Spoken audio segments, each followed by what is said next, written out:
कृषी मंत्री माणिकराव कोकाटेंच्या शिक्षेला स्थगिती देताना नाशिकच्या सत्र न्यायालयाने काही महत्त्वपूर्ण निरीक्षण नोंदवलंय।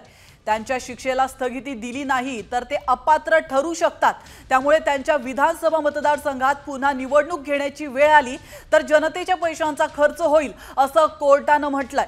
काँग्रेस नेते राहुल गांधी यांच्या केसचाही दाखला कोकाटेंच्या केसच्या निकालात विचारात घेण्यात आल्याची माहिती कोकाटेंच्या वकिलांनी दिली आहे। कॉमस्कोर नुसार आता isakal.com आहे देशातील नंबर 1 ची मराठी न्यूज वेबसाईट। प्रत्येक अपडेटसाठी isakal.com ला नक्की भेट द्या।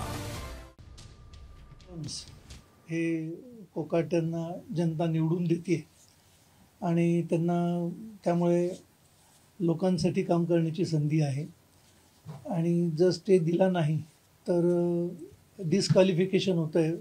रिप्रेझेंटेशन ऑफ पीपल्स ॲक्ट कलम 8(3) अन्वये आणि तसं जर डिस्क्वालिफिकेशन झालं तर ते MLA पण राहू शकत नाहीत की अशा परिस्थितीमध्ये पोटनिवडणुका होऊ शकतात आणि त्या निवडणुकांमध्ये मग मोठा खर्च म्हणजे आर्थिक उलाढाल खूप मोठी होते। तर हे प्रकरण नेमकं काय आहे आणि काय म्हटले कोर्टाने आपण पाहतोय। सदनिका लाटल्या प्रकरणी कोकाटेंना 2 वर्षांची जेल आणि 50,000चा दंड ठोठावण्यात आला होता। शिक्षा दिली असती तर कोकाटे अपात्र ठरले असते असं निरीक्षण कोर्टाने नोंदवल्याचं म्हटलंय। कोकाटे अपात्र ठरले असते तर पोटनिवडणूक लागली असती।